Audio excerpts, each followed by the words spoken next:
Di atas gua Seplawan ini juga ada penemuan Lingga Yoni ya, Yoni. Dan ini termasuk batu-batu ini ya Mas ya?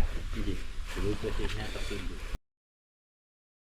Nah ini pemirsa, yang dulu waktu ada penemuan ini yang kotak ini waktu diangkat itu di bawah itu kayak ada air, terus pecah. Ternyata minyak wangi, dan wanginya itu wanginya tuh dari sini, ada bawah sini itu bisa sampai ke atas sana, bisa jauh loh. Ditemukannya dulu di sebelah mana ya Mas dulu? Ya di sini, cuma dulu posisinya tertimbun. Nah ini ternyata tuh kata masnya pengelola di sini tuh dulu katanya struktur candi itu kotak gitu. Itu dulunya waktu diangkat, waktu dari galian itu di dalamnya itu ada kayak minyak.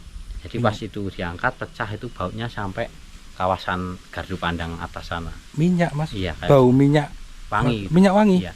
Oh, Makanya pecah. candi ini dikasih ketenger Candi Gondo Arum. Jadi Gondo Arum itu, Gondo itu bau, Arum itu lebih dari wangi. Berarti dulu waktu batu itu diangkat yang andesit, Yang itu, yang kotak itu. oh yang kotak, Iya. yang kotak itu ada minyak wanginya Mas? Iya, di dalamnya kayak air gitu. Air? Ya. Terus Pas pecah? diangkat, tumpah, pas itu tumpah, pecah, itu tumpah airnya. Dan Tumpah? baunya sampai atas sana. Dari sini sampai atas sana Iya. Mas? Itu wanginya tuh wangi apa Mas? Wangi bunga atau apa Mas? Iya, kayak bunga. Cuma Bunga. gimana ya, maka dinamakan Gondo Arum itu karena kalau arum itu sebenarnya lebih dari wangi. Lebih dari wangi.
Itu replika arca emas ya.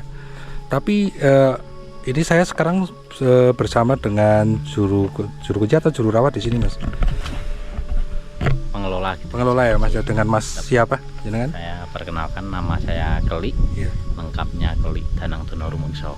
Saya di sini sebagai pengelola yang dari Dinas Pariwisata Kabupaten Purworejo. Tempat kita berdiri saat ini teman dari juru pelihara dari Balai Pelestarian Cagar Budaya. Mas, ini kan di depan kita sekarang ada arca ya Mas ya, yang warnanya itu seperti emas. Dulu itu arca yang diamankan di Museum Nasional Jakarta itu dulu memang besarnya juga seperti ini Mas? Buatan, kalau ukurannya itu kisaran 16 cm. 16 cm dan berat 1,6 kilo. Tapi bentuknya juga sama persis seperti ini. Oh situ ya. Monggo Mas kita ke besar, itu besarnya enggak, cuma ini diperbesar ya Mas. Tapi bentuknya sama seperti ini ya Mas. Ya monggo Mas gitu. Pelan-pelan Mas.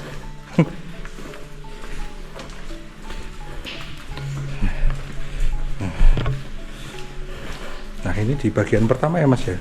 Mas, ini panjang goanya tuh berapa meter ya Mas ya? Semuanya keseluruhan. Panjang keseluruhan itu untuk yang jalur wisata itu sepanjang 750 meter. Di situ udah ada penerangannya. Terus di situ batasnya kan vertikal juga. Vertikal dari ketika kita turun itu masih perjalanan kurang lebih 1,5 kilo. Oh, 1,5 kilo Mas? Iya. Dan itu lorong itu belum dieksplor untuk kegiatan wisatawan. Berarti jalan yang untuk setapak itu belum semuanya ya Mas berarti? Belum. Belum. Kalau setapak ini kisaran meter ini ya yang kita lewati ini. Iya. Terus kita ketemu genangan air. Sebenarnya dari pihak pariwisata ingin sekali mengembangkan akses untuk mempermudah pengunjung ketika melakukan kunjungan wisata. Cuma dari Balai Pelestarian Cagar Budaya melarang untuk tetap menjaga keasliannya karena di Gua Seplawan ini pernah ditemukan benda purbakala. Mas, ini kan Gua Seplawan ini kan ada sejarahnya ya Mas ya. Itu sejarahnya itu seperti apa Mas? Kalau setelah penemuan arca itu banyak peneliti yang masuk ya. Banyak peneliti yang masuk, ada yang ahli sastra, ahli budaya. Dan di waktu kegiatan eksplor itu di tepatnya tahun 82 itu ada yang menemukan huruf Palawa yang bunyinya Safluwan. Saflu itu suci, wan itu manusia. Jadi dengan bukti di situ ditemukan sepasang arca emas, terus ada bangunan lingga dan yoni. Itu diperkirakan dulunya pernah ada peradaban di gua ini. Cuma kalau bangunan arcanya itu peninggalan kerajaan mana itu yang sampai saat ini masih membingungkan peneliti. Kalau dilihat dari bangunan arcanya itu bangunan sebelum abad 9. Cuma kok di situ sudah arca emas dan tingkat kesempurnaannya tinggi. Iya tinggi. Detail ya Mas. Iya, jadi dari sebagian banyak koleksi emas yang ada di Museum Nasional itu alhamdulillah ini yang memiliki nilai historis paling tinggi itu arca yang dari Gua Seplawan ini. Dan berarti ini kalau dari kata peneliti ini dari zaman Hindu ya Mas Julia? Hindu. Ya. Tapi kalau saya lihat di gua ini kok ini ya Mas, ini ada genangan air emang banyak yang seperti ini ya Mas ya? Ketika kita masuk Gua Seplawan itu kita melewati 2 aliran air ya, yang di depan kita saat ini berdiri. Ini sama Mbah Mudio dikasih tetenger Tirto Slogo Tanjung. Slogo itu dari kalimat slogan, gambaran, Tanjung itu wadah. Jadi bahwasanya ketika kita bicara tentang filosofi kehidupan, bahwasanya semua umat yang ada di bumi itu akan kembali ke kandungan. Terus nanti 50 meter kita masuk, di situ ada aliran yang cukup panjang, kurang lebih 50 meter. Itu Tirto Jolontoro. Jolontoro itu dari kalimat jala di antara. Karena di penghujung sungai itu di situ ada percabangan jalan. Untuk yang ke kiri itu untuk sekarang yang digunakan untuk akses wisata itu ketemunya jurang vertikal itu, tempat yang vertikal. Cuma untuk yang ke kanan biarpun jalannya susah, di situ tempat ketemunya arca kencana. Dan kalau piantun Jawa ngendika arca kencana itu bisa diartikan golek kencono. Golek itu udah ngarani patung, kencono itu amulian. Cuma di situ kembali ke Jolontoro tadi, mau nganan atau kiri itu ketika kita bicara tentang hidup itu pilihan di situ. Mas, berarti di gua ini juga masih ada orang yang untuk semedi atau mencari berkah di sini itu apakah masih ada Mas? Sampai saat ini masih ada ya. Jadi setiap bulannya itu bisa dipastikan itu ada pengunjung yang datang dari, cuma kebanyakan dari jauh-jauh Mas. Belum lama ini saya derek ke tamu dari Lampung itu ada 7 orang. Terus Brebes sudah juga masuk sampai sini. Brebes ya. Ya, kebanyakan mereka bermalam juga di sini. Bermalam. Tapi kalau dari luar negeri apa ada Mas? Kalau kunjungan yang sifatnya turis asing itu ya, turis asing itu setiap bulannya mesti ada. Cuma jumlah turis asing yang masuk itu tidak sebanyak dulu sebelum COVID-19. Ya. Nah, itu pemirsa. Kalau gua di sini tuh kita harus bawa sepatu karet ya berarti ya Mas ya, biar nggak basah ya Mas ya. Tapi di sini guanya bagus sekali, lebih gimana ya? Itu stalagmit sudah mati ya berarti Mas ya. Iya. Udah mati karena stalagmit. sering terpegang pengunjung kalau ya. Dan sebenarnya ada lorong yang stalagmitnya itu masih bagus, cuma memang kita sengaja untuk tidak dikasih penerangan karena tingkat kesadaran pengunjung itu macam-macam. Jadi kalau bicara tentang sing wis pihak wong Jawa ngendika wis kadung, biarkan satu lorong aja ya. Iya. Dan orang itu memang suka jahil ya Mas. Ya. Nah, kalau dari kata peneliti sendiri itu dulunya itu berarti ini peninggalan Mataram kuno atau masih hasil penelitian itu masih membingungkan sampai sekarang? Kalau sampai saat ini belum bisa dipastikan. Jadi kalau Kiambak belum berani matur ya, karena ya. Dan saya berdasarkan dari buku dari Cagar Budaya itu memang belum bisa dipastikan itu peninggalan kerajaan. Ya. Ini loh pemirsa, kalau mau main ke sini, di sini penerangannya sudah bagus sekali loh. Sudah terang, maksudnya tuh di sini juga aman sih, nggak ada apa-apa, nggak ada. Ini panjangnya itu kurang lebih hampir 1 kilo berarti ya Mas? Iya, bisa lebih itu. Bisa lebih, bisa nih.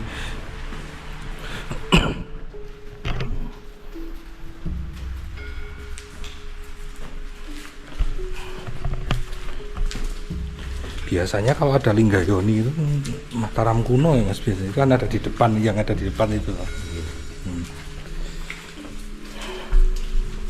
Yes. Kalau untuk loket masuk sendiri berapa Mas tarifnya? ATM-nya 5.000 berapa? 5.000 ya. Di atas Gua Seplawan ini juga ada penemuan Linggayoni ya, Yoni. Ya, dan ini termasuk batu-batu ini ya Mas ya?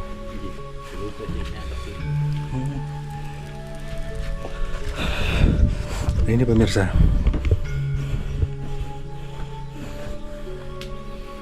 Lumayan besar loh. Ini kalau dari peneliti ini Linggayoni ini artinya apa Mas ini? Linggayoni itu di sini karena simbol alat vital pria dan wanita ya. Itu melambangkan kesuburan. Jadi kita sebenarnya sangat ironis kalau tidak mengakui bahwa perbedaan itu indah. Indah ya. Ya karena di sisi lain kita itu berasal dari sesuatu yang beda. Iya. Terus di sini 181 itu nomor registrasi dari Balai Pelestarian Cagar Budaya. Dan sampai saat ini Linggayoni di sini digunakan untuk sifatnya uluk salam ketika ada pengunjung yang mau melakukan kegiatan meditasi di dalam Gua Seplawan. Dan kalau dari kata peneliti sendiri ini dari batu apa Mas, kok agak lain dari yang Yoni yang lain itu? Ya, di sini yang uniknya ya, kalau di kawasan Desa Donorjo tepatnya itu yang ada itu sebenarnya batu yang putih ini yang kapur ya. Iya. Ini. Cuma kalau ini yang andesit ya. Ini yang andesit. Ini yang membuat dulu warga waktu penemuan itu sempat agak heboh karena jenis batunya itu beda sama yang ini ditemukannya dulu di sebelah mana ya Mas dulu? Ya, di sini cuma dulu posisinya tertimbun. Oh, tertimbun. Jadi dulu itu kebetulan tanah dari mulut gua sampai lokasi parkir itu dulu kan milik Mbah Buyut saya. Ketika Mbah saya ikut ke ladang Mbah Buyut itu ininya sudah kelihatan dulunya. Cuma enggak ya, enggak panjang kayak ini. Cuma dulu Mbah Buyut ojo nguyuh ning kono ora ilok. Nah, setelah penemuan arca dan kebetulan Mbah saya itu ketua tim penemu arca yang 50 orang itu. Nah, di situ dilakukan penggalian sama warga sekitar. Ternyata di dalamnya banyak timbunan material cagar budaya. Nah, ini pemirsa, dan itu warnanya putih ya itu. Ini memang dari dulu penemuan warnanya putih seperti ini ya Mas ya? Iya.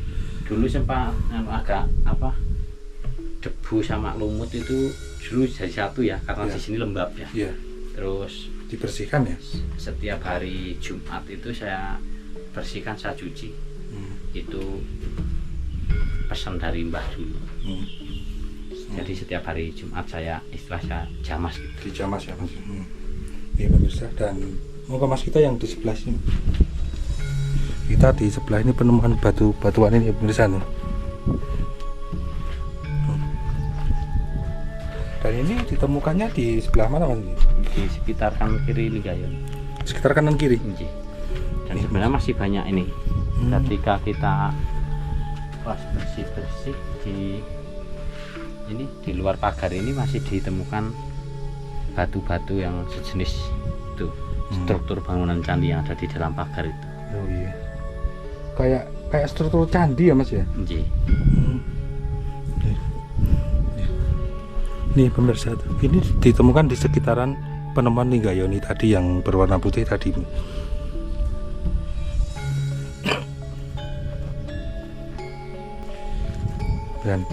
Dan ini ternyata struktur candi pemirsa. Nih. Nah ini ternyata tuh kata masnya pengelola di sini tuh dulu katanya struktur candi itu. Kotak gitu. Sebenarnya itu bagian dari batu sandi yang hitam itu yang bentuk. Oh yang hitam itu ya Mas ya? Ya. Itu dulunya waktu diangkat waktu dari galian itu di dalamnya itu ada kayak minyak. Jadi pas itu diangkat pecah itu baunya sampai kawasan gardu pandang atas sana. Minyak Mas? Iya. Bau minyak wangi. Minyak wangi? Iya. Oh, Makanya pecah. candi ini dikasih tetenger Candi Gondo Arum. Jadi Gondo Arum itu, Gondo itu bau, Arum itu lebih dari wangi. Oh, berarti dulu waktu batu itu diangkat yang andesit, Yang itu, yang kotak itu. oh yang kotak, Iya. yang kotak itu ada minyak wanginya Mas? Iya, di dalamnya kayak air gitu. Air, Ya. terus Pas pecah. diangkat tumpah, pas itu tumpah, pecah itu tumpah air. Dan Tumpah? baunya sampai atasan. Dari sini sampai atas sana Iya. Mas? Itu wanginya tuh wangi apa Mas? Wangi bunga atau apa? Ya kayak bunga. Cuma Bunga. gimana ya? Makanya dinamakan Gondo Arum itu karena kalau arum itu sebenarnya lebih dari wangi, lebih dari wangi. Iya. Kalau dari peneliti sendiri, apakah cuman masih kemungkinan ada di sekitar sini apa namanya struktur candi ini atau cuma ini aja Mas? Iya. Kalau makanya sih ditetapkan sebagai situs sejarah ya, karena masih diperkirakan 50 sampai 150 meter itu dari radius mulut gua itu masih banyak timbunan material. Cuma kita ini kan bersebelahan dengan tanah milik dan di bangunan permanen itu kan ini dulunya sebenarnya mau di sini toilet itu. Cuma dari Cagar Budaya mengarahkan untuk lebih menjorok keluar sana. Karena biar ini apa soalnya ini Iya. kan area suci ya Iya, Mas ya. Suci dan masih diperkirakan masih banyak timbunan Masih lain. banyak timbunan. Cuma misal kita melakukan ekskavasi dan di situ bersebelahan dengan tanah milik, jadi nanti biar dinas yang terkait Ya, yang terkait perizinan ya Mas ya. Ya. Ini pemirsa yang dulu waktu ada penemuan ini yang kotak ini waktu diangkat itu di bawah itu kayak ada air. Terus pecah. Ternyata minyak wangi dan wanginya itu wanginya tuh dari sini ada bawah sini itu bisa sampai ke atas sana pemirsa. Jauh loh. Terima kasih buat Mas Keli atas semua informasinya. Dan semoga ini nanti wisatanya bisa berkembang lagi. Amin. Dan kalau dari harapan Mas Klik sendiri untuk wisata Gua Seplawan ini kedepannya seperti apa Mas? Monggo Mas. Ya, terima kasih atas kunjungan Mas Rengga di Gua Seplawan. Semoga dengan kegiatan seperti ini berdampak positif terhadap tingkat kunjungan yang ada di Gua Seplawan. Harapan saya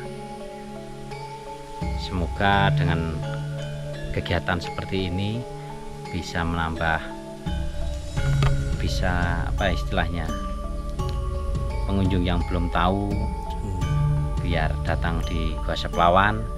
Dan untuk pengunjung-pengunjung yang masuk ke dalam gua, saya mewakili teman-teman pengelola mohon dengan segala kerendahan hati untuk semua pengunjung yang masuk di Gua Seplawan tetap jaga etika dan